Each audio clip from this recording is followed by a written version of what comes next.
Tonight's story begins in a place where power and loneliness often walk hand in hand. High above the city lights inside a tower built on brilliance, pressure, and secrets no one dares to speak aloud. But sometimes the smallest people carry the heaviest pain. And sometimes the person everyone overlooks, the one no one expects, becomes the only voice a frightened heart can hear. This isn't a story about wealth or titles. It's a story about what happens when fragile lives collide with quiet courage, and how one ordinary man stepped into a moment that would change everything. Settle in, take a breath, and let this story unfold in its own honest, unexpected way. Because sometimes, healing shows up where you least imagine. No one could handle the billionaire CEO's twin girls, until a single dad, Janitor, did the impossible. The first sound that sliced through the midnight silence wasn't a scream. It was the low, metallic groan of the security shutters locking into place, followed by the shrill rising wail of the Heart Biotech emergency alarm. A cold vibration ran through the glass floors as red lights pulsed like a racing heartbeat along the walls of the tower. Then, the overhead speakers barked out a phrase that froze everyone who worked the night shift, code amber. Heart twins missing from the safe room. Inside the 60th floor sky bridge, an all-glass corridor suspended between two skyscrapers, the wind howled against the transparent walls. The sound was sharp, restless, like something was clawing to get in. Or out. A security guard slammed his fist against the sealed door, breath ragged. Come on, override the lock." On the other side of the door, pressed against the glass, was a small girl with tangled hair and fierce, furious breathing. Lena Hart, 7 years old, pounded her fists against the barrier. "Open it," she screamed, voice cracking. "I want my dad. You're all liars. Open it." Her twin sister Mila sat near the curved edge of the skybridge floor, her back trembling against the glass wall. She wasn't screaming. She wasn't even speaking. She hugged her knees tightly, her breath thin and quick, the kind that made a listener instinctively worry she would run out of air. The guard knocked harder. "Little one, step back. We're trying to help you. Step back." But Lena only hit the glass again. The thudding echo, ricocheting down the sky bridge. From the far end of the hallway, the soft squeak of wheels approached slow, steady out of place amid the frantic alarms.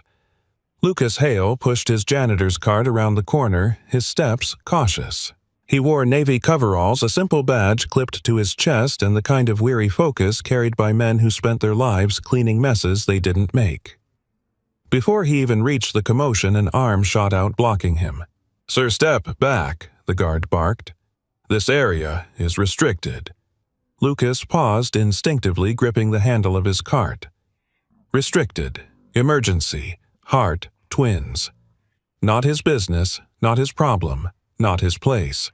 He began to pull the cart backward when something small, something impossibly familiar caught his eye. In Mila's tight, trembling fist, a wooden bird, a tiny, hand-carved sparrow, sanded smooth. No paint, just wood and shape and care. Lucas's breath stalled. No, that's impossible. He knew every carved toy he made. He knew the weight of them in his pocket.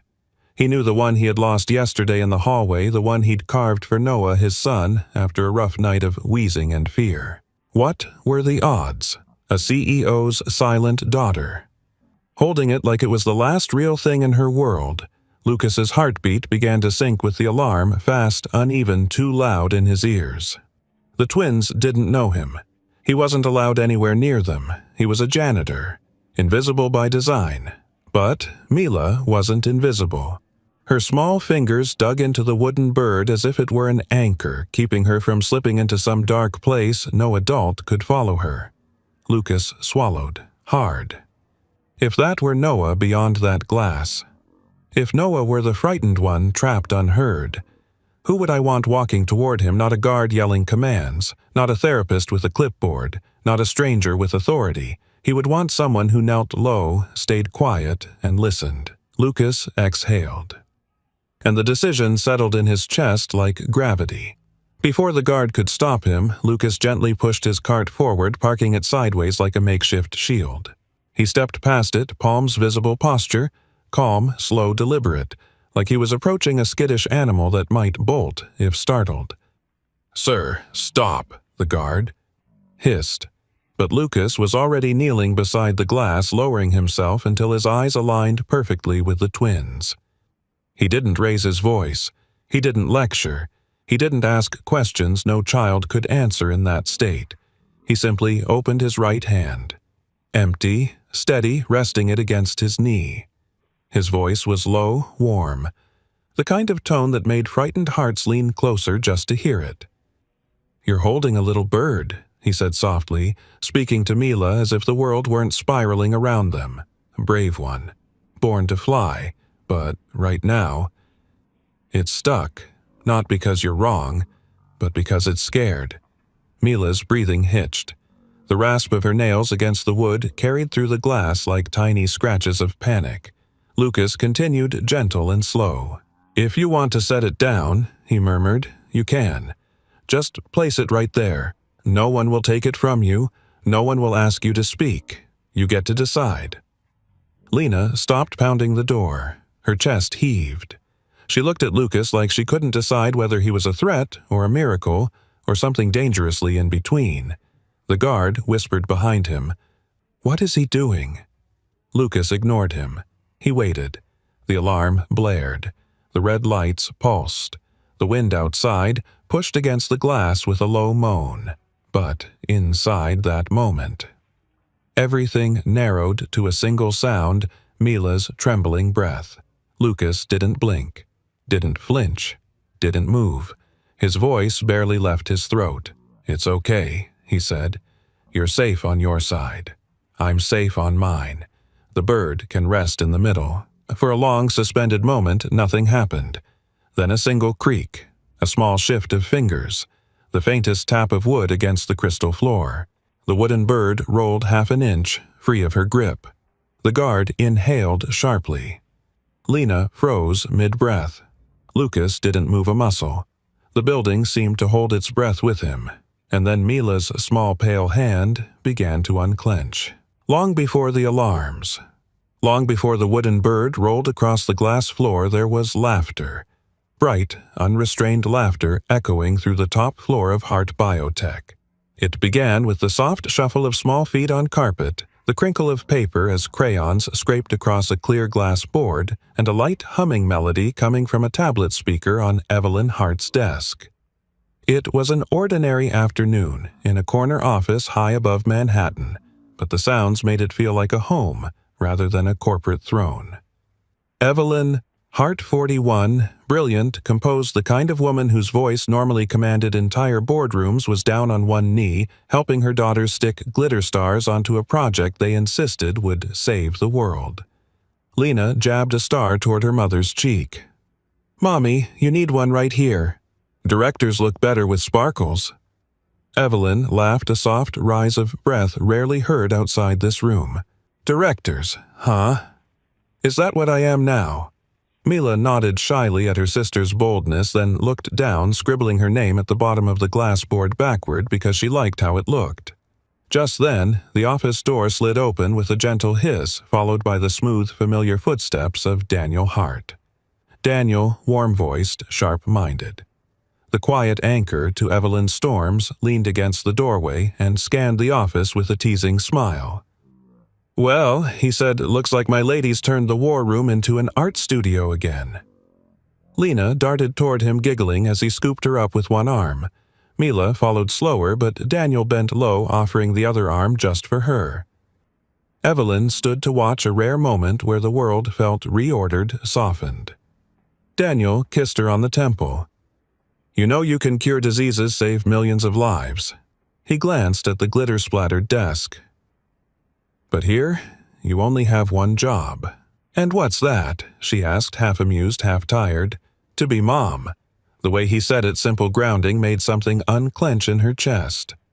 Then the scene fractured. A sharp audio cut, no transition, no warning. Just the cold, clipped voice of a news broadcaster echoing through a dark living room. Authorities confirm an explosion in Lab C at Heart Biotech headquarters. One fatality identified as Daniel Hart. The TV volume was too loud, but no one lowered it. The house was silent except for the reporter's monotonous drone and the distant hiss of the heating system. Toys lay untouched. The glitter stars that once peppered Evelyn's coat now stuck to the carpet. The girls didn't run toward her. They didn't cling. They just sat on opposite ends of the couch, one shaking with silent, violent breaths, the other staring blankly at the darkened window. Nothing in the tower had ever felt as cold as that room. Days blurred. Then weeks. Mila stopped talking altogether. She listened to the world like every sound might break her. The only noise she ever made was the faint scrape of her thumb across the corner of whichever small object she held, a crayon, a button the edge of her sleeve. Lena, meanwhile, shattered like glass under pressure. She kicked doors slammed, drawers screamed at anyone who tried to touch her. She clawed at a nanny's arm so hard the woman fled the house in tears. 8 nannies in 9 weeks. 10 therapists in less than 3 months. Each left with polite apologies and exhausted eyes. Severe PTSD, one therapist declared. They need time, structure, and presence. Presence, Evelyn repeated under her breath as if the word were a kind of accusation, because presence required sitting still. It required feeling. It required walking into the room where her daughters trembled and suffering with them something she didn't know how to do anymore. Instead, her days became a chorus of stress sounds, the frantic ping of emails as stock prices dipped, the sharp ring of board members calling, the thick silence when she stood outside the twins' room, hand on the knob, unable to turn it. The worst sound was the one inside her own head. What if I can't fix them? What if everything I touch breaks? One morning, after a particularly brutal board meeting, she found HR waiting outside her office. "Ma'am," the HR director began gently, "your new nanny." She quit. Evelyn exhaled, but the air didn't reach her lungs. How long did she last? 2 days. The woman hesitated. Lena scratched her arm badly. Drew blood. She ran out before finishing the shift. A pause thickened the hallway. "Mrs. Hart, you did your best." But Evelyn's voice came out like broken glass. "Then, why does my best keep running away from my children?" She walked past the HR director, past her own reflection in the elevator wall. Eyes hollow, shoulders rigid, and made her way to the observation hall where the twins' rooms sat behind glass partitions for safety monitoring. She stopped just short of the door. Inside, she could faintly hear Lena muttering words she didn't want anyone to understand. Mila sat in the corner clutching a small, unfamiliar object in her palm, though Evelyn couldn't see what it was from here. Evelyn lifted her hand to the door handle. Her fingers brushed the cold metal, but she didn't turn it. Instead, she pressed her forehead against the glass and whispered, not to the girls, not to anyone who could answer, but to the empty, exhausted space inside herself. "I don't know how to be enough for you." The moment hung there heavy, breathless. Then her phone buzzed with another message, this time from HR. A trembling voice came through the speaker when she answered. "Mrs. Hart, we have a crisis." She closed her eyes. "Another resignation," the HR director whispered. "Worse. Lena attacked the nanny again, and this one she's already gone." Evelyn's hand tightened around the phone until her knuckles ached. "If even the people I pay to stay," she murmured, her voice barely holding together, "run the moment things get hard, then who on earth is left for my daughters?" Her breath caught uneven. "Who stays when everyone else leaves?" The morning in Queens didn't begin with sunlight. It began with the thin, wheezy pull of an 8-year-old boy's breath. Lucas Hale woke before his alarm, as he always did, because Noah's breathing told him what the clock never could. He swung his legs out of bed, careful not to let the old springs creak too loudly. The apartment was small enough that any noise echoed radiator hiss, street traffic humming through thin walls, even the faint rattle in Noah's chest. He walked to his son's room and paused in the doorway. The humidifier hummed. The portable nebulizer clicked softly as it finished its cycle. Noah lay curled on his side, thin shoulders rising and falling unevenly. Lucas knelt beside him and brushed the boy's hair back. "Easy, buddy," he whispered. One breath at a time. Remember, Noah didn't wake, but his breathing loosened just a little, shifting from panic to sleepy effort. Lucas stayed like that for a moment, listening. Always listening. The sound of Noah breathing was the metronome of his life. By 5:30 a.m., he had brewed cheap coffee, packed a lunch of peanut butter crackers for Noah, and laid out 3 inhaler refills just in case. Then he grabbed his jacket, checked the apartment locks twice, and headed toward the subway for his early shift at Hart Biotech. People imagined janitorial work was simple wipe, mop, empty, repeat. But for Lucas, it was a job that came with something he valued more than Pride health insurance that didn't treat his son like a burden. Still, every morning when he stepped into that skyscraper of glass and steel, he carried a quiet ache. "I used to love my job. I used to be proud." There had been a time years ago when small hands had reached for him excitedly and called him Mr. Hale instead of Sir, you missed a spot. He'd been an elementary art teacher back then, teaching kids how to carve little figurines from scrapwood, how to paint emotions without naming them. Then came the day that still stalked him. A little boy in his class had gone into a sudden asthma attack. Lucas had followed protocol, kept the boy upright, called the nurse, tried to steady his breathing, but panic had seized the child too fast. His parents, terrified and furious, had looked for someone to blame. The school, caught between legal fears and public optics, let Lucas go quietly. He carried that failure like a bruise no one else could see. He found a delivery job, then a custodial job, then another. Anything with flexible hours and decent insurance so Noah wouldn't end up in an ER they couldn't afford. At night, after his shifts when Noah was asleep and the world felt too heavy to carry, Lucas would pull out his carving knife and a small block of wood. The scraping sound of steel on pine was grounding, steady, rhythmic, meditative. He carved animals, tiny boats, little abstract shapes. But Noah's favorites were the birds. Because they're trying, Noah once said, turning a wooden sparrow over in his hand. They're scared, but they're still trying to fly. So Lucas carved more birds, dozens of them. He kept one in his pocket every day, a kind of talisman, something to hold when the world grew too loud, too sharp, too disappointing. The one he carried yesterday was gone.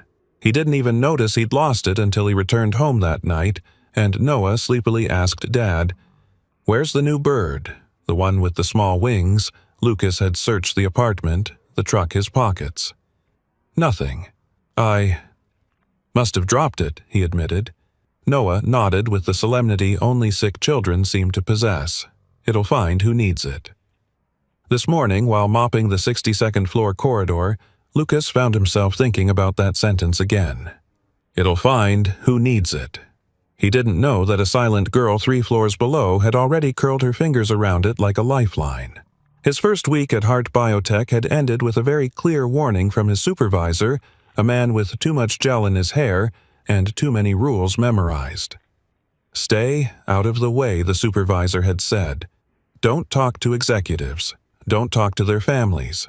Don't talk to anyone unless they talk to you first. A good janitor is invisible. Invisible, safe, unthreatening, forgettable." Lucas had nodded. He needed this job. He needed the insurance. He could be invisible, but the twins. They weren't invisible, not to him. He noticed the way security stiffened whenever their names came up, the way employees lowered their voices when someone mentioned the accident, the way cameras stayed on the 60th floor a few seconds longer than necessary. One afternoon, as Lucas wiped down the lobby's glass railings, a small movement caught his eye, quick, careful, almost shy. A pair of tiny shoes, white socks, a little girl's hand reaching down. Mila Hart. He watched from a distance as she paused, glanced around with wide, cautious eyes, and picked up something from the floor. His wooden bird. She held it like it was fragile, precious, like it was saying something the world had failed to say to her. Lucas opened his mouth but froze. If he walked toward her, she would bolt. If he called out, security would intervene. So he lowered his head and kept cleaning. But the image stayed with him. The way she clutched the bird to her chest, the tremor in her hand, The look on her face, not curiosity, not joy, but relief. Relief, as if someone had finally handed her a thread back into the world. That night Lucas sat in his dim kitchen carving another bird, but his mind kept drifting to her, to the quiet way she moved, the way she didn't speak, the way she seemed to be searching for something she couldn't name. And for reasons he didn't dare explore, Lucas whispered to no one, "I hope that little bird helps you, kid." Several floors above, a security camera captured a small moment, one too delicate for the corporate machine to understand. A girl not speaking. A wooden bird held close. A soft, unsteady breath. The camera zoomed in, focusing on her fingers tightening around the tiny carving. That moment, silent unnoticed, would become the hinge of everything that followed. Because the bird she found wasn't just an object. It was a tether, a bridge, a piece of someone else's broken world that somehow fit into her own. And neither she nor the janitor who made it had any idea their lives had just begun to shift. The late afternoon quiet of the executive lounge was shattered by the sound of a chair slamming into a wall. Lena's cry tore through the space, raw, furious, desperate. "Stop looking at me! Stop it! Stop it!" She threw a plastic toy across the room. It hit the marble floor with a hollow clack and spun wildly before skidding to a stop near the doorway. In the corner, Mila curled into herself, arms wrapped around her knees, the wooden bird tucked protectively beneath her chin. Her breath shook in short, uneven bursts. She didn't look up. She never did when her sister unraveled this way. A nanny, young skittish clearly in over her head, stood frozen near the sofa, hands trembling. "Lena, sweetie, let's all take a deep breath, okay? Big girl breaths." The sentence broke off when Lena lunged toward the toy basket and hurled it over. Toys scattered. Something cracked. The nanny flinched, tears gathering behind her eyes. Out in the hallway, Lucas Hale heard every sound. He had been polishing the floor-to-ceiling windows just outside the lounge, slow, rhythmic movements, the soft rasp of the cloth, the only noise in the corridor. The moment the toy hit the ground, he instinctively stepped back, giving space. His supervisor's rule echoed in his mind, "Don't get involved. Stay invisible." He turned to leave. But the plastic doll that Lena threw rolled toward him, tapping gently against his boot. He froze. The nanny was on the verge of sobbing. Mila was shaking. Lena's voice cracked with each scream. And the doll, bright-haired, one arm bent from being stepped on, sat at his feet like an unanswered plea. Lucas exhaled slowly. Then he picked up the doll. He didn't enter the room. He didn't speak. He simply placed the doll at the threshold right on the line where carpet met polished hallway tile and knocked lightly on the doorframe. 3 soft taps, deliberate, rhythmic. Then he stepped back, resumed wiping the glass as though nothing had happened. Inside, Lena's rage faltered. Just for half a second. Her head snapped toward the doorway, toward the doll placed neatly where someone had cared enough to return it, but cared quietly without pity, without asking for anything. She glared at Lucas's back, expecting to catch him watching her, but he wasn't. He just kept wiping the same window panel slow circles as if he hadn't done a thing. For reasons she didn't understand, Lena's breathing eased, only slightly, only for a moment. But it did. That night, Evelyn sat in her dark home office, exhausted, sifting through surveillance footage, not because she wanted to, but because she needed to understand how the twins' emotional outbursts kept escalating. She fast-forwarded through hours of the day until a small flash of motion caught her attention. The doll rolling across the floor. Lena's tiny shoes stomping past. Lucas bending down. Her finger hovered over the keyboard. She rewound, played again, this time slower. He placed the doll gently, knocked softly, walked away. No dramatics, no interference, no attempt to soothe the girls, just presence, respectful distance, a strange intuition. Evelyn leaned back, stunned by how such a small action had shifted the entire energy in the room. She zoomed in on Lucas's face, relaxed, steady, carrying a quiet humanity she hadn't seen in anyone on her payroll for months. She whispered to the empty office. "Who are you, Lucas?" Hale. Evelyn was not a woman who let things sit unanswered. The next morning she called HR. Name of the janitor at lounge level yesterday. Lucas Hale, ma'am. New hire, single father. Files are in perfect order. Set a meeting. This afternoon. Lucas didn't understand why he'd been summoned to the 50th floor glass conference room, the kind of room where decisions worth millions were made. The kind of room where someone like him didn't belong. He stood near the door, clutching his cap in one hand. The door opened. Evelyn entered. She didn't sit. Her voice was cool, clipped, controlled. "What did you do with my daughters yesterday?" Lucas blinked. "Ma'am, I didn't do anything. You knocked on the door. You placed a toy at the threshold." He swallowed. "Yes, ma'am. I thought the little one might want it back. That's all. You calmed her down. That wasn't me," he said, shaking his head. "She calmed because she wanted to. I just didn't run." Evelyn stared at him hard, searching for something he didn't know he had. "Why didn't you run?" she asked quietly. A long silence grew between them. Lucas's throat tightened. Because he remembered a classroom, a terrified boy, a mistake he wished he could erase. "I've run," before he said, and I hated myself for it. Something flickered across Evelyn's face. A recognition. A grief. But she didn't speak of it. Instead, she said, "If I asked you to be present, not as a nanny, not as a therapist, just nearby when the girls are in the lounge, would you agree?" Lucas stepped back. "I'm not qualified. I used to work with kids, but I wasn't good enough. I left. I don't want to fail anyone's child again." Evelyn tilted her head slightly, studying the pain behind his words. She didn't press him then. She simply nodded. "Thank you for your honesty." He started to leave. Then from down the hall the building alarms shrieked, the security lights strobed, a mechanical voice blared. "Code Amber, Hart twins missing from their room." Evelyn turned pale, and in an instant the timeline snapped forward straight into the night of the Sky Bridge, into the moment when Mila loosened her trembling fingers. For a moment the world didn't move. The entire Sky Bridge, 60 stories above Manhattan, seemed frozen in one long suspended breath. The alarms still blared, but they felt distant now, muffled under the weight of the silence gripping the three people inside that glass corridor.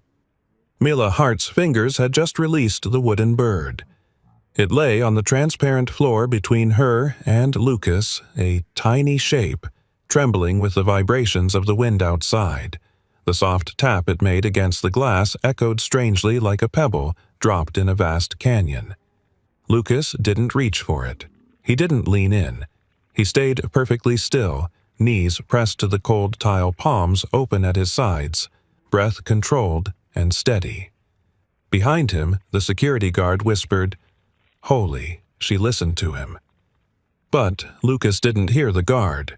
His entire awareness tunneled toward the two little girls on the other side of the barrier. He kept his voice low, slow, warm, like a hand extended in the dark. "You did something very brave," he murmured to Mila. "Now, if you want to help your sister calm down, you can put your hand right here on the glass, close to her, not too far, just a little bridge between you two." Mila's chest fluttered with shallow breaths. Her eyes darted to the wooden bird, then to her sister who stood trembling beside her. Lena's face was streaked with tears and anger. She shook her head at Mila as if warning her not to move, not to trust anyone. But the younger twin, silent for 3 long months, lifted her hand. Just a few inches. Just enough for Lucas to see the tremble in her small fingers. "Right there," Lucas whispered. "That's perfect. Take your time." The pads of Mila's fingers touched the cool glass. A soft, almost inaudible gasp left her lips. Not a cry, not a word. Just a breath that wasn't fear, a breath that was trying. Lena froze. Her breath hitched sharp and defensive. "Mila," "Don't," she whispered. But then she saw something she hadn't seen since the day their father died, her sister reaching out for her. Not with words, with a touch. Lena's throat tightened. Her small fists clenched. Tears welled again, angrier, hotter, but mixed with something else now. Something old. Something breaking open. Her voice cracked. "Why are you doing that?" Mila didn't speak. She just held her hand there steady as she could, waiting for her sister to meet her. Lucas stayed quiet. He knew better than to fill the space with adults talking. The moment stretched, until Lena's chest collapsed in a sob and she pressed her palm against the glass directly over Mila's. On opposite sides of the barrier, their hands aligned tiny palms, same shape, same trembling edges. The alarms kept screaming, but inside the sky bridge the sound that mattered was the soft, choked exhale of two girls finally finding each other again. Behind Lucas, footsteps pounded down the hall. He recognized the rhythm of those heels before he saw her. Evelyn Hart. Her breath was already ragged when she reached him. She grabbed the glass railing to steady herself, eyes wide with terror as she took in the scene. Her daughters. Her babies. Pressing their hands together through a wall of glass as if it were the only thing keeping them upright. For the first time in weeks, the CEO veneer cracked. A soft, broken sound escaped her half-sob, half-disbelief. "Oh God! Oh God!" Lucas didn't turn. He kept his focus on the twins. "They're okay," he said gently. "They just needed a quiet place to find each other again." Security finally cracked the lock. The door swung open with a long metallic groan. The moment it did, the twins stumbled forward, first toward each other, then toward the nearest adult body offering warmth. They collided into Evelyn with small, shaking bodies. She wrapped her arms around them, burying her face in their hair, breathing them in like she'd forgotten how they smelled. Lena sobbed into her shoulder. Mila tucked her face against Evelyn's neck, her tiny hands curling into the fabric of her mother's blouse. Evelyn held them tightly, swaying, whispering apologies that dissolved into tears. I'm here. I'm so sorry I wasn't enough. I'm here now." Lucas stepped back, heart hammering in a way he didn't want to examine. He felt like an intruder in this intimate moment. He wiped his palms on his coveralls, trying to ground himself. He wasn't meant to be a part of this scene. He wasn't family. He wasn't even a babysitter. He was a janitor. And yet the girls had reached for him without knowing his name. That night, long after the sky bridge was cleared and the emergency protocols were lifted, Evelyn sat alone in her office. She replayed the security footage over and over, Lucas kneeling, Mila dropping the bird, the palms on the glass. The moment the twins ran into her arms. She covered her mouth, trying to contain the sobs that kept slipping out. For the first time since the explosion, she cried not quiet, controlled tears, but the kind that pulled your lungs apart. Through blurry eyes, she stared at Lucas's still image on the paused screen. His posture, his gentleness, the absence of fear in him, not of the children, not of the chaos, not of her. "You did what I couldn't," she whispered. "You stayed." On an impulse she couldn't fully explain, she opened her laptop and drafted an email to HR. From tomorrow onward, assign Lucas Hale to the 60th floor. Full-time presence. Her finger hovered over send. Her breath trembled. Because something inside her whispered that she wasn't just changing a schedule, she was opening a door back into a fragile, dangerous hope. A hope that could cost her more than she could afford to lose. Her chest tightened with a fear she hadn't felt since the day Daniel died. "Am I saving them?" she murmured, staring at the blinking cursor. "Or am I gambling everything we have left?" The 60th floor felt different after the Skybridge incident. Not quieter because the twins still had storms hidden beneath their ribs, but different in the way a deep bruise softens when someone finally presses a warm hand to it. Something in the air had shifted, subtle but unmistakable. Lucas Hale could feel it before he even stepped off the service elevator. It was in the faint echo of Lena's voice, sharper than most kids, but less frantic now. It was in the soft shuffle of Mila's socks along the carpet, still cautious but no longer hollow. It was in the way the security guards nodded at him, a quiet acknowledgement he'd never gotten before. But mostly, it was in the simple fact that when he walked past the lounge with his mop bucket, neither twin fled. They didn't run, they didn't scream, they didn't hide behind furniture. They watched him, carefully, curiously, almost expectantly. It began with small, accidental moments. Lucas would wipe down a counter while humming not a song, just the low, steady hum he always used to help Noah fall asleep. Lena would sit across the room pretending she wasn't listening, but her breathing would slow. Mila would trace lines in the carpet with her finger, her eyes drifting in his direction. Lucas didn't speak unless they spoke. He didn't make suggestions. He didn't ask how they were feeling. Children traumatized by loss could smell pressure from a mile away. So instead, he told stories, but not to them, not directly. He told them to his mop bucket. One afternoon, as he wrung out the mop, he sighed dramatically and said, "You know, Bucket, there was once a little bottle cap who thought he didn't matter because everyone kept throwing him away." Lena looked up sharply. "You're talking to a bucket?" Lucas glanced at her in mock offense. "A very distinguished bucket. He's traveled more floors than most people." Mila's shoulders loosened with the faintest hint of amusement. Lucas continued. "This bottle cap dreamed of being something big a wheel, maybe, but no one ever looked twice at him. Until one day a little girl picked him up and said, 'You're not trash, you're a wheel if you want to be.'" Lena scoffed. "It's just trash." Lucas shrugged. "Sure, until someone decides it isn't." Lena rolled her eyes, but her voice didn't have teeth in it. Mila pressed her wooden bird to her chest, listening even if she pretended not to. Every story Lucas told followed the same pattern: ordinary things with extraordinary hearts. A mop that cleaned up everyone's mess but never learned how to rest. A crayon that broke in half but colored deeper because of the pressure. A wooden bird too small to fly but brave enough to jump anyway. He wasn't teaching them. He was sitting near them, being with them, letting them breathe beside someone who wasn't afraid of their pain. And the girls slowly, very slowly began to open tiny windows of connection. One afternoon, everything shifted again. A commotion rose at the front desk, whispers the sound of hurried shoes, someone saying, "He's not supposed to be here." Lucas set down his mop just as a small boy stumbled into view. Noah. His hair stuck to his forehead. His breath rattled softly, but he wore a smile, bright hopeful too big for his tired body. A neighbor must have dropped him here after a miscommunication about pickup time. Noah spotted Lucas instantly. "Dad," he called, voice thin but excited. Lucas hurried over, kneeling. "Hey buddy, what are you doing here? Is your breathing okay?"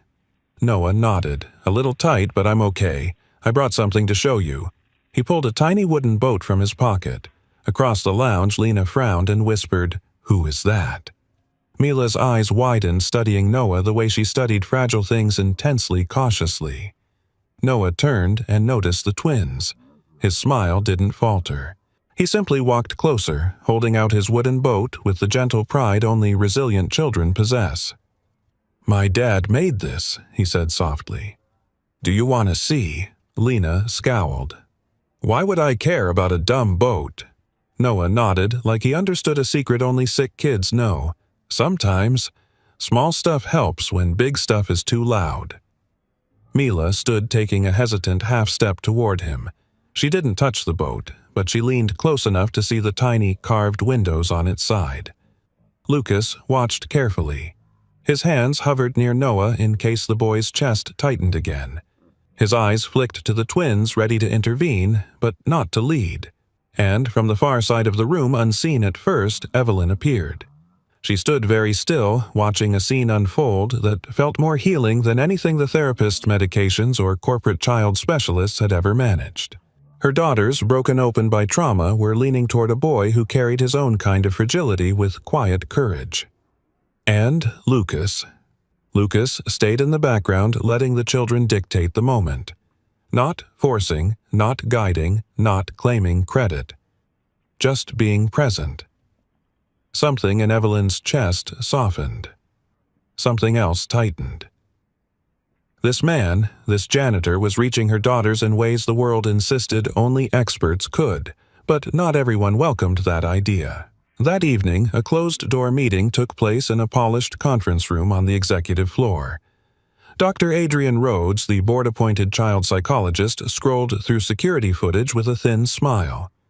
"Classic trauma bonding," he said. "The children attached to the most stable presence available regardless of qualifications." CFO Victoria Lang crossed her arms. He's a janitor. If something goes wrong, we'll have lawsuits lining up outside our door. Rhodes nodded. Exactly. This connection must be managed.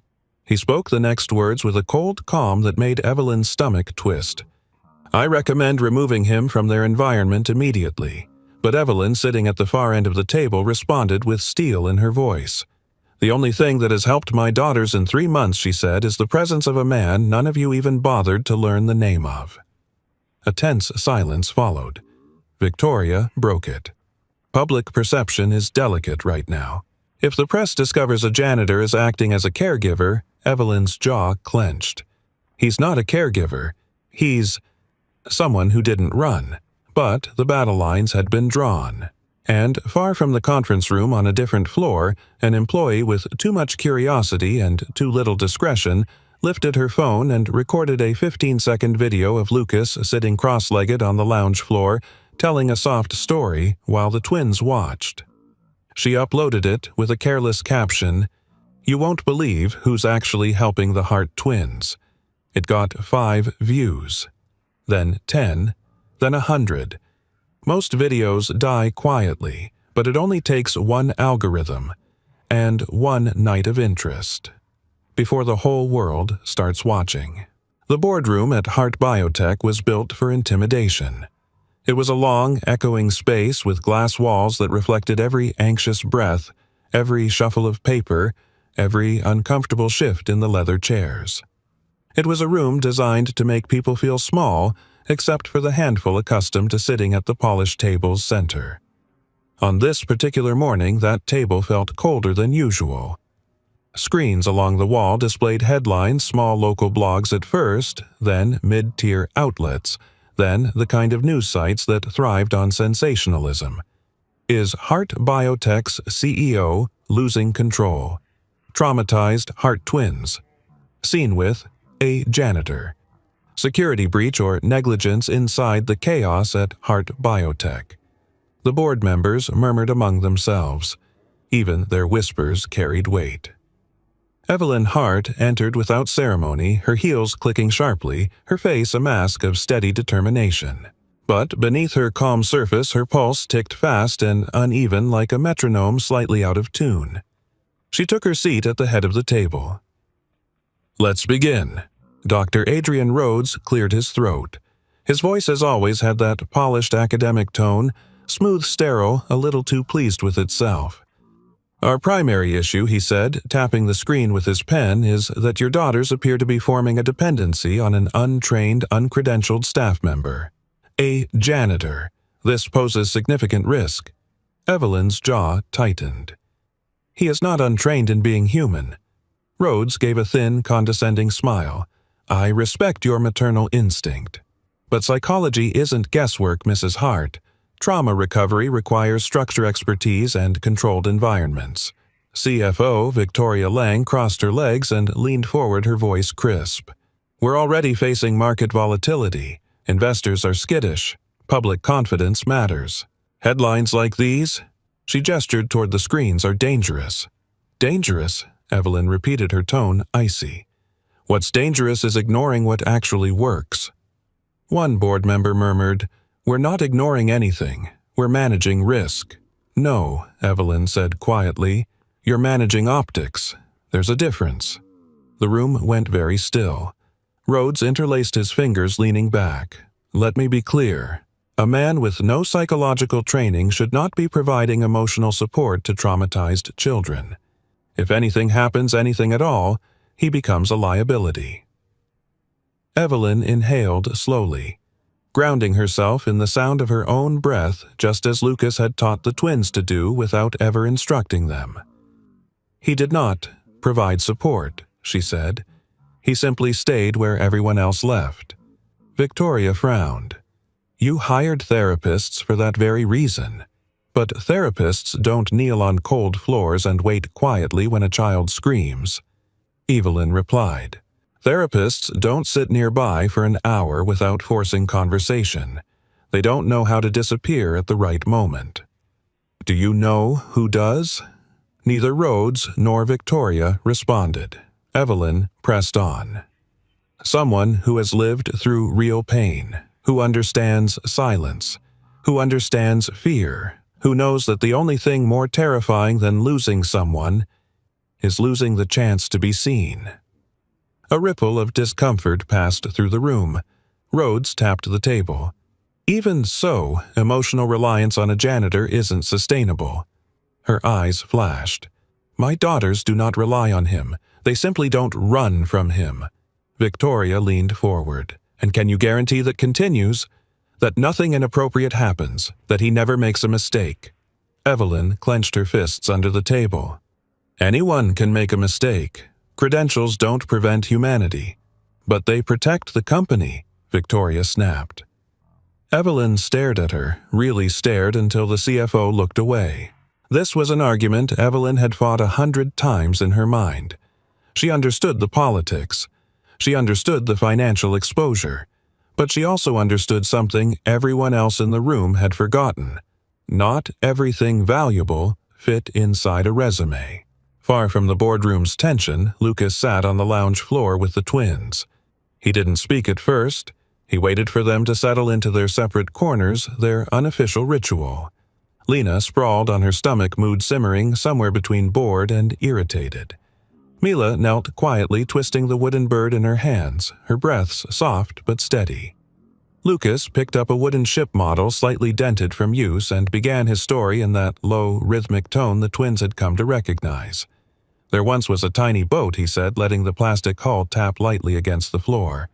It wasn't fancy. No shiny paint, no gold trim, just a cheap little thing somebody made with care. Lena muttered, "Sounds lame." "Yeah," Lucas agreed. It felt lame, too.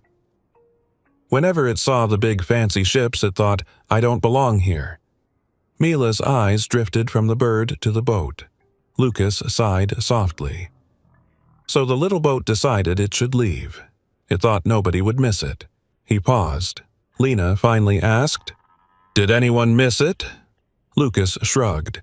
Most people didn't even notice it was gone, but one kid did. The only kid who didn't like the big fancy boats. Lena tilted her head. "Why?" "Because those big boats." Lucas said never played with her. The room quieted. His voice deepened. "Sometimes the small things are the only things willing to sit with us when we're hurting." Mila blinked slow, thoughtful. Lena looked away, swallowing hard. Lucas didn't push further. He never had to. Because kids understood metaphors better than adults gave them credit for. That night, while Lucas tidied the staff hallway, HR called him to a small office. Legal advisors waited inside. A serious-looking man handed him papers. "We advise you to maintain distance from the Hart children," he said. "This is for everyone's protection. Please understand that this request comes from the legal department, not from Mrs. Hart." Lucas nodded slowly, feeling something cold settle in his stomach. "Am I in trouble?" he asked quietly. "No," the lawyer said, "but your involvement has drawn attention. It's safer if you step back." Lucas left the room with a heaviness he couldn't shake. When he got home, Noah asked, "Dad, am I making things harder for you at work? The video they talked about at school?" Lucas forced a soft smile. "No, buddy, you're not the problem. Grown-ups just get scared sometimes." Of what Lucas hesitated. Of kindness, he said quietly. Of the stuff you can't put on paper. Later that night, Evelyn found Lucas waiting in her office, anxious, defeated. "If my presence makes things worse for you," he said, "or for your girls, I'll quit."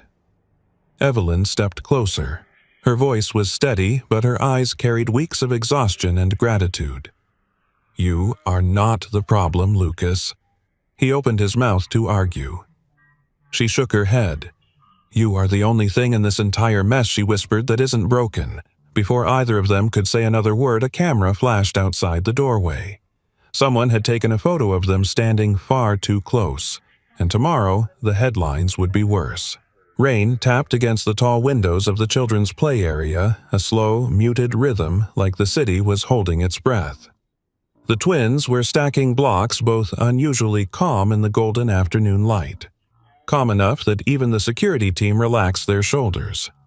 Calm never lasted long. Just outside the glass partition, Dr. Adrian Rhodes stood with CFO Victoria Lang speaking in low voices. They assumed the children weren't listening. They assumed wrong. Rhodes's voice carried just enough to reach little ears. "We need to cut the janitor out. Immediately. Cold turkey."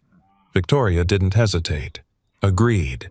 If they keep attaching to him, we lose control of the narrative. Remove him. Permanently." Lena's head snapped up. Her eyes widened with panic, a panic she hadn't shown since the night on the sky bridge. She grabbed Mila's wrist so hard it left a mark. "They're taking him," Lena whispered, shaking. "Just like they took Dad." Mila's breath hitched. Her wooden bird slipped from her fingers and clattered softly against the floor, an unusually loud sound in the otherwise quiet space. Neither adult noticed, but the twins did.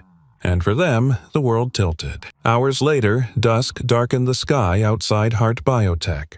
Lucas was finishing his shift, rolling his mop bucket back into the janitor's closet when his phone vibrated. A call from the school. He answered with a tightening chest. "This is Noah's dad. What happened?" A teacher's strained voice replied. "It's his breathing again. We've already started the nebulizer, but he needs to be taken to the ER. Now." Lucas felt the floor drop beneath him. "I'm coming," he said, already running down the hallway. But before he reached the elevator, another call struck his screen. "Security from Hart Biotech. Mr. Hale. The Hart twins are missing. Emergency protocol initiated. Evelyn is on site. We need you." Lucas froze between two worlds. Noah, barely breathing, alone, waiting for him. The twins, traumatized, missing in a building full of dangerous edges and memories. His pulse thrummed painfully in his ears. "God, what do I do?" He dialed his neighbor, Mrs. Donnelly, from across the hall, the only person who knew how to handle Noah's episodes. She answered immediately. "Lucas, Noah's having an attack. They're sending him to the ER. Please, can you meet him there? I'll pay for a cab, whatever you need." "Of course," she said without hesitation. "Text me the hospital. I'll stay with him." Lucas's breath shook. "Thank you. Please tell him I'm on my way." He hung up, hands trembling. He sent the insurance information, called the ER ahead, arranged everything in under 60 seconds, but none of it made the decision easier. He pressed his forehead against the cold elevator door, whispering to himself, "Buddy, please don't be scared. I'll get to you." His phone buzzed again, a text from his neighbor. "He's scared, but he's breathing. He keeps asking if you're coming." A fresh ache tore through Lucas's chest. He stared down the silent hallway leading toward the emergency exit, one path toward his son, one path toward two girls who saw him as the last safe place left. Then, a memory, Noah last week holding a wooden boat and whispering, "Dad, you always come back." Lucas closed his eyes. "I'm coming back, Noah," he murmured, voice breaking. "I promise." Then he turned toward the twins. The old Hart Biotech rooftop was nearly forgotten, an unused maintenance access point from before the reconstruction. Lucas knew of it only because he'd cleaned it twice, the dust thick enough to muffle sound. When he pushed open the door to the stairwell, the cold night air rushed in like a warning. Wind roared, slamming against the half-rusted railing. The city far below flickered like a broken constellation, New York's restless heartbeat. He stepped onto the roof. Two small figures stood near the ledge, silhouettes trembling against the skyline. Lena, holding Mila's hand in a grip born of fear, not strength. He didn't rush them, didn't shout, didn't run forward like a hero in a bad movie. He stayed exactly where he was, far enough not to spook them, close enough for his voice to reach them through the wind. "Girls," he said softly, "I'm here." Lena whipped around her hair, snapping in the wind. "Don't come closer. I won't." Lucas promised. "I'm staying right here." Mila's breathing was shallow, fragile, each inhale rattling like a bird trapped in a cage. She clutched her chest where her wooden bird should have been. Lucas lowered himself to the concrete, sitting cross-legged. His palms rested open on his knees, a familiar pose by now. He spoke over the wind, but gently, you know. There was a time I wanted to walk away from everything, too. The twins slowly turned toward him. Lucas continued, voice raw but steady. It wasn't a building like this, it was a bridge. The kind inside your mind, the kind made of guilt and regret, and I thought if I disappeared, maybe I'd stop hurting everyone I cared about. Lena swallowed hard. Mila's eyes glistened. Lucas's throat tightened. But then I realized no one was waiting for me down there. The wind howled around them. The person who needed me the most, he whispered, was still up here, trying to breathe, trying to be brave. He didn't say Noah's name. He didn't need to. The emotion in his voice carried the truth. He turned his gaze toward Lena. If you weren't here, who would protect your sister when the world gets too loud? Lena trembled. Her knuckles whitened. Then Lucas slowly shifted his eyes to Mila. And you? If you disappeared, who would keep that wooden bird safe, the one you chose to hold on to, the one that helped you that night? Mila's chest broke open with a quiet sob. Lena looked at her sister, really looked, and something inside her cracked too. I'm so mad, Lena cried suddenly. Dad left us, and everyone else keeps leaving too. Mila reached for her hand, tears slipping down her cheeks. And for the first time in 3 months, she spoke, her voice hoarse and tiny, left us. The words hit Lena like a shock. Mila's voice wavered. We stopped, holding hands. Lena's face crumpled. Mila, you talked?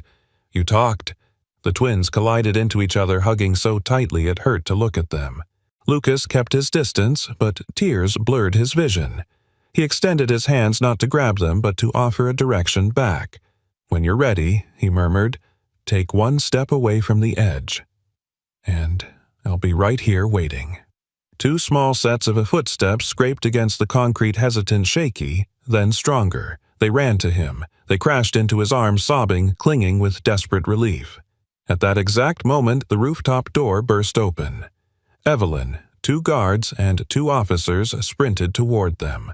The officers reached for the girls, but both twins screamed, Don't take him. He saved us.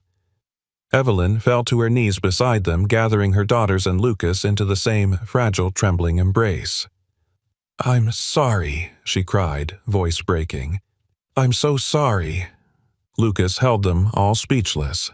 Then, in his pocket, his phone buzzed. A message from the ER. Noah is stable. He's a fighter. Call us tomorrow. Lucas exhaled a breath that seemed pulled from the deepest part of him, equal parts relief and dread. His son was safe. But tomorrow he would face a storm far bigger than this rooftop.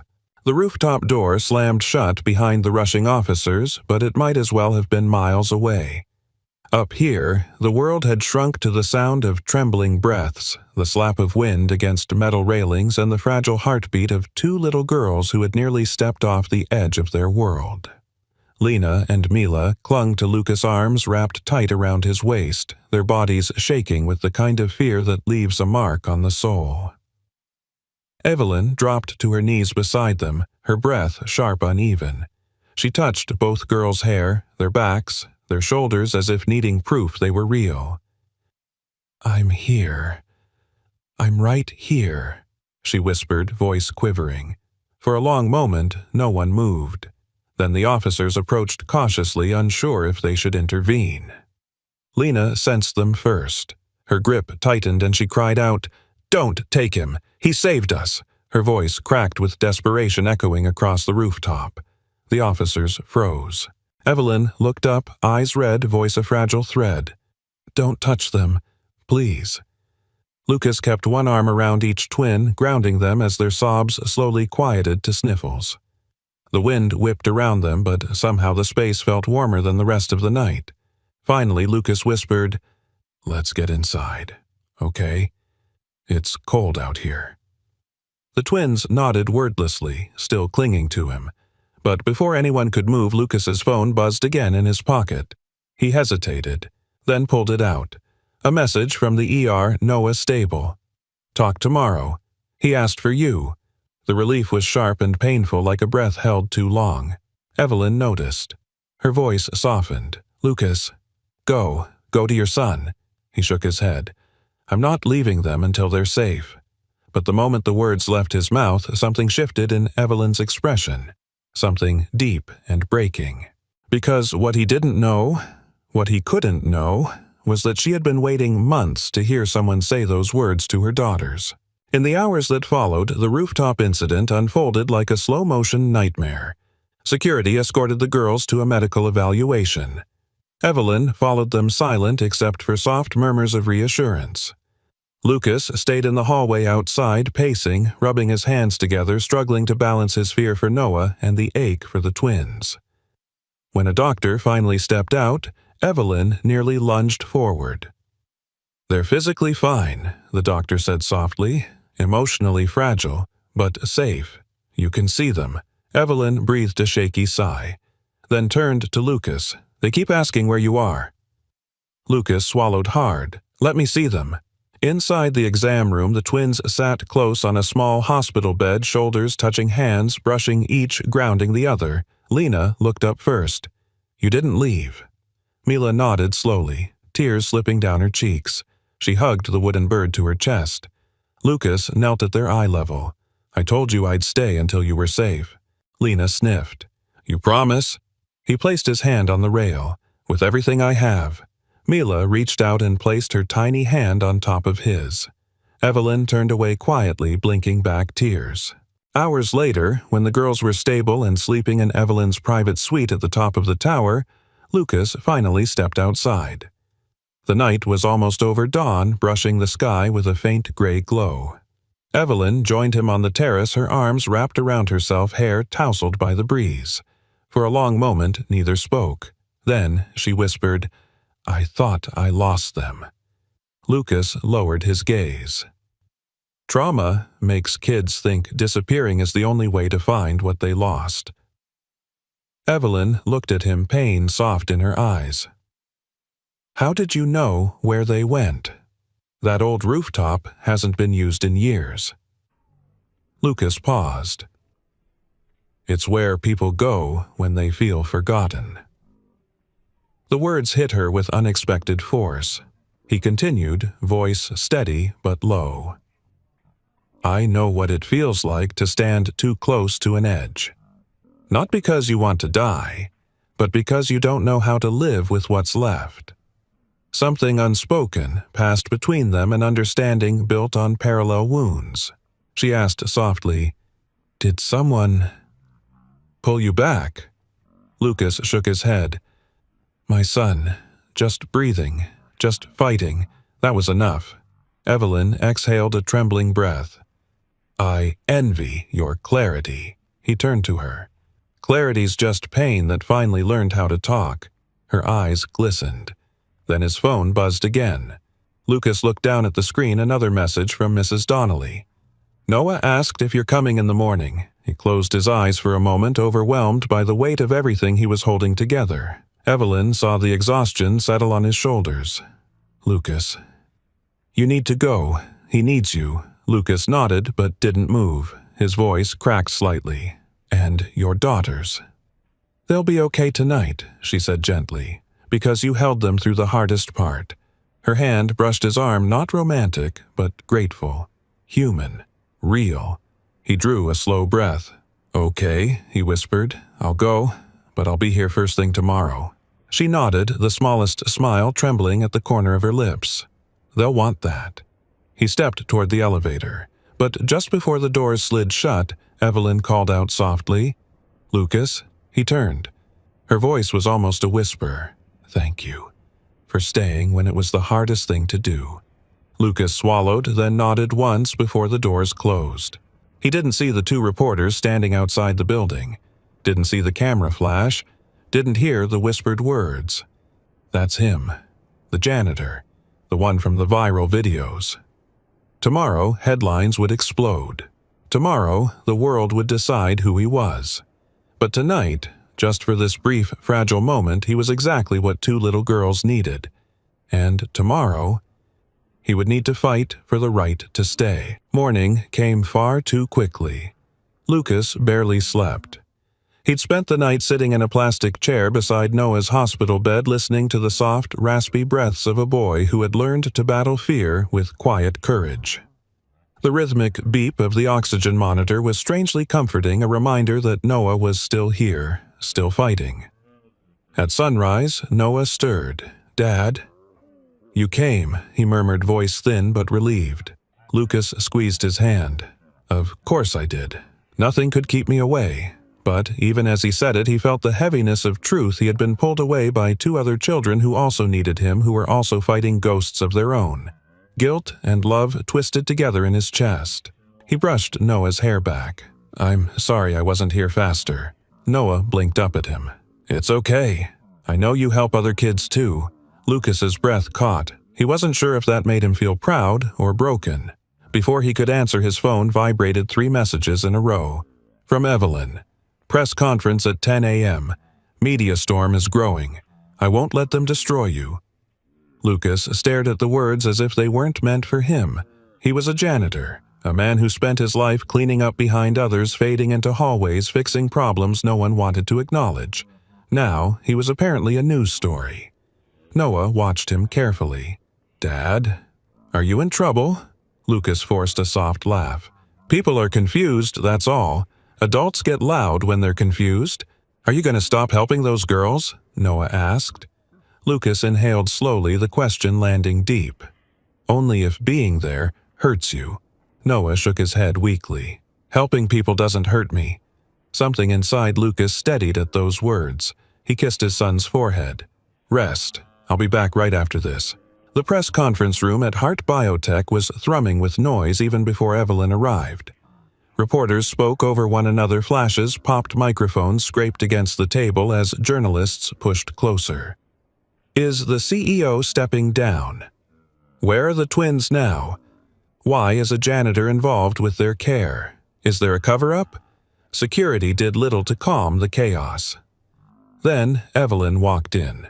The room jolted into silence, not because she demanded it, but because she carried that quiet authority people listened to even when they didn't want to. For a moment, she simply looked at the crowd. In the background, cameras clicked like nervous insects. She set aside the prepared PR statement without touching it, then gripped the podium. "My daughters," she began, quietly lost their father 3 months ago, and in the process, they lost their sense of safety, their voices, their ability to understand a world that suddenly became cruel. She inhaled, voice trembling, but strong. "All the wealth I have, all the degrees in this company, all the experts I hired, none of it touched the place in them that was hurting." A murmur moved through the room. Evelyn continued, "And yes, someone did reach them. Not a therapist, not a specialist, not a doctor." Before the reporters could explode with questions, she lifted her chin. "A janitor." A wave of murmurs swept across the room. Evelyn raised her voice just enough to cut through. A janitor who sat on cold floors without being asked, who stayed when things got loud, who didn't lecture, didn't force anything, didn't run. Her voice softened with emotion she didn't hide. "My daughters placed their hands on the glass that night because he believed they could. They trusted him when they trusted no one." A reporter shouted, "Are you saying you support this relationship?" Evelyn didn't flinch. "I am saying that my daughters felt safe with one person in this entire building, and it was not the board-approved specialists. It was a man who knew how to stay when things were hard." Another journalist pushed, "But aren't you concerned about risk liability?" Evelyn's gaze sharpened. "My daughters are safer with someone who knows how to love quietly than with a room full of people who only know how to bill by the hour." Gasps scattered across the room. "Are you suggesting I am stating," she interrupted firmly, "that credentials do not replace character?" Whispers erupted. Cameras flashed. Then someone asked, "Where is this janitor? Why isn't he here?" Before Evelyn could answer, the doors at the back of the room opened quietly. Lucas stepped in. He didn't speak, didn't raise a hand, didn't defend himself. He simply stood there, humble and steady, as if unsure why he had been invited into a room filled with microphones and accusation. Reporters pivoted like a flock of birds, sensing a new target. "There he is, Mr. Hale," Did you act outside your role? Are you manipulating the Hart twins?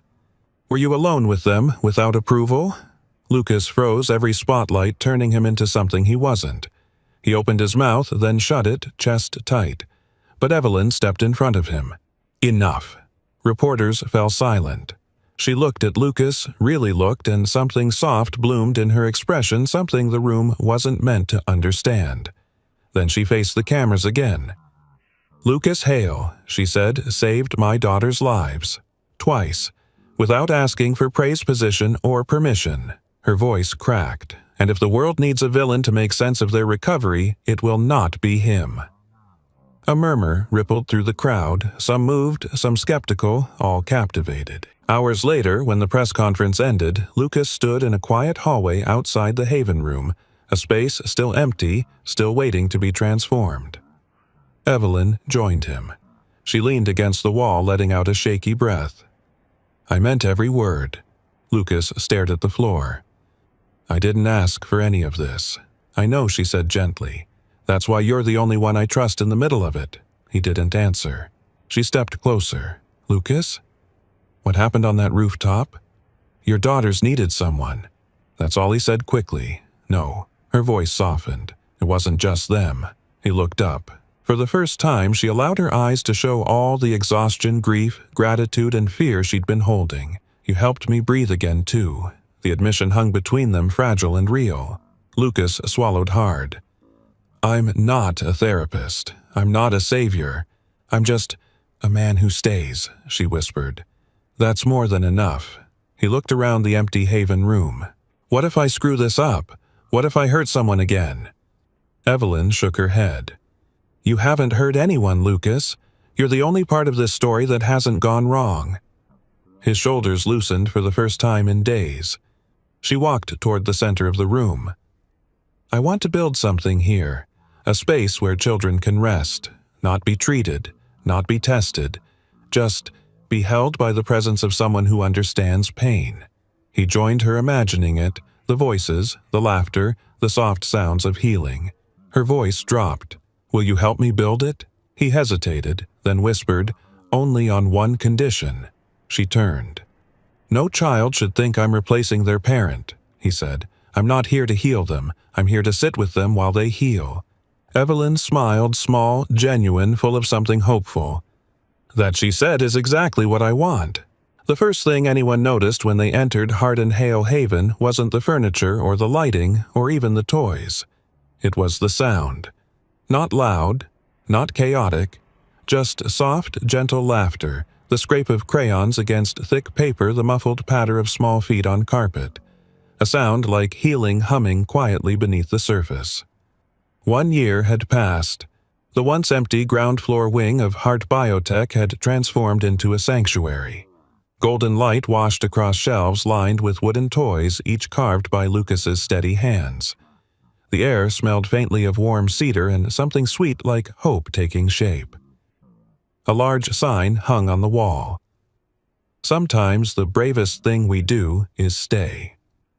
Children drifted through the room in small clusters, some talking, some playing silently, some just sitting beside one another, finding comfort in the shared quiet. At the center sat Lucas. Cross-legged on a soft rug, he gently tapped a wooden horse against the floor as a small boy giggled and tried to imitate the sound. To his left, Mila sketched a boat on a piece of paper, her strokes confident and steady. To his right, Lena was helping a younger child build a tower of blocks, offering instructions in her bossy but warm voice. And nearby, perched on a window seat with a sketchbook balanced on his knees, Noah smiled as he watched it all. His breathing was clear now, stronger than it had been in years. His inhalers were still part of his life, but fear wasn't. He caught Lucas's eye and waved. Lucas waved back his chest, warming with a gratitude he never once took for granted. Children came and went, but the feeling never changed. This room breathed. And it breathed because they did. Late afternoon sunlight slipped across the floor as the last of the kids said goodbye. When the door finally closed, Haven felt softer. Quieter, its heartbeat slowing to a peaceful hum. Lucas began tidying, stacking wooden toys, rearranging cushions, wiping down tables. The routine felt grounding like a prayer with motion. Footsteps approached from the doorway. "You know," Evelyn said warmly, leaning against the frame, "most people would hire a cleaning crew for a place this size." Lucas chuckled. "I like ending the day with something simple." Evelyn walked inside, picking up a stray crayon and placing it in a basket. "Haven looks beautiful today. It looked beautiful yesterday too," Lucas replied, then paused. "And every day before that." Evelyn smiled a soft, earned smile. "That's because of you." He started to shake his head, but she raised a hand, stopping him. "No false modesty, Lucas. You built this with your heart, and my girls—" Her voice wavered, but she steadied it. "They are who they are now, because you stayed when they needed someone to stay." He swallowed, eyes drifting toward the drawing Mila had left behind, a picture of 4 figures standing on a wooden bridge. Between them, a tiny bird soared in the sky. "I didn't just stay for them," Lucas said quietly. "Haven healed me too." Evelyn turned toward him, her expression softening. How so? Lucas's fingers grazed the wooden horse in his hand. "This room taught me forgiveness. Not for what happened years ago, but for the way I punished myself afterward." He exhaled deeply. "I stopped believing I deserved to be around children. Haven gave that back to me." Silence drifted between them, not empty, but full of meaning. Evelyn walked closer, her voice dropping to a gentle murmur. "Lucas, I hope you know this already, but you never needed credentials to be good. You only needed to be yourself." His throat tightened. "I just didn't want the kids to mistake me for something I'm not." She smiled at that warm, amused touch. "And what do you think you are? A guy who opens a door and sits with them when their parents are tired?" Her eyes softened. "You're more than that." He held her gaze for a long, quiet beat. "And you good with how things turned out." Evelyn looked around the Haven room at the golden corner lamps, the tiny chairs, the shelves filled with wooden boats and birds, at the echoes of laughter still shimmering in the air. Then she looked at him. "I got my daughters back," she said, "and maybe a part of myself too." There was something else in her eyes, something she didn't need to say aloud, but she did anyway. "When people ask me who my family is now," she whispered, "my answer takes longer than it used to." Lucas felt the words settle over him like a warm coat. He cleared his throat lightly. "I hope somewhere in that long answer, I'm not just the janitor." Evelyn chuckled softly, an honest, unguarded sound. "No, you're the part I didn't know was missing." He felt heat rush through him, not overwhelming, just steady, like standing near a hearth on a cold night. Their shoulders brushed. They didn't move away. Later, the day faded into evening, and the 4 of them walked to Brooklyn Bridge Park, a ritual that had become sacred over the last year. Noah chased a soccer ball across the grass, his laughter clear and bright. Mila sat on the swing, gripping the chains with newfound courage. Lena pushed her gently, pretending she wasn't smiling, but her voice gave her away. Lucas and Evelyn sat on a wooden bench, each holding a paper cup of coffee. The wind carried the scent of the river and the distant rumble of traffic, a familiar, comforting backdrop. "This," Evelyn murmured, "watching her girls is the first time in a long time I feel safe." Lucas nodded. "Me too." The twins called out to them, Mila waving the wooden bird she still kept every day. Lena shouting, "Come over here, we want to show you something."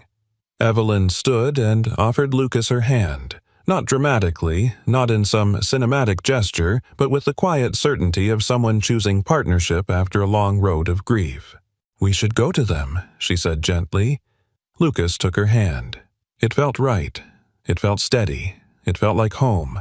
As they walked toward the kids, the sunlight caught on the wooden bird, making it glow for just a moment like a small beacon that had guided all 4 of them across their broken bridges and into whatever tomorrow might bring.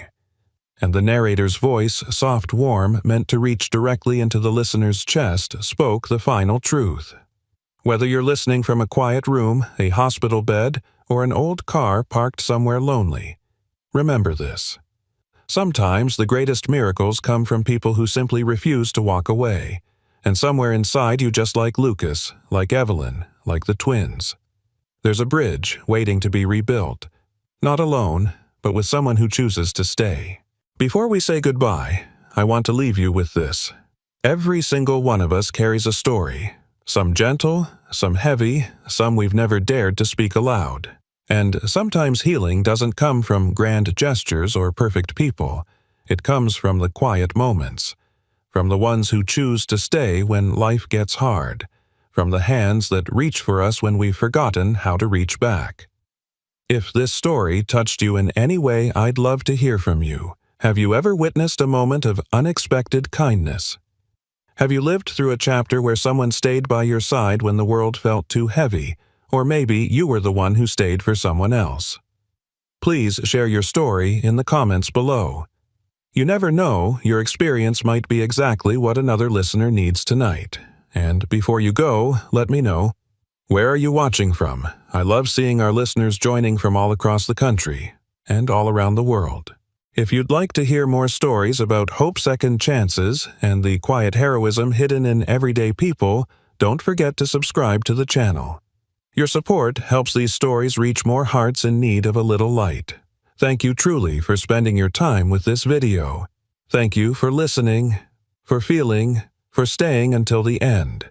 Until the next story, take care of yourself, take care of the people around you, and remember, sometimes the bravest thing we can do is simply stay.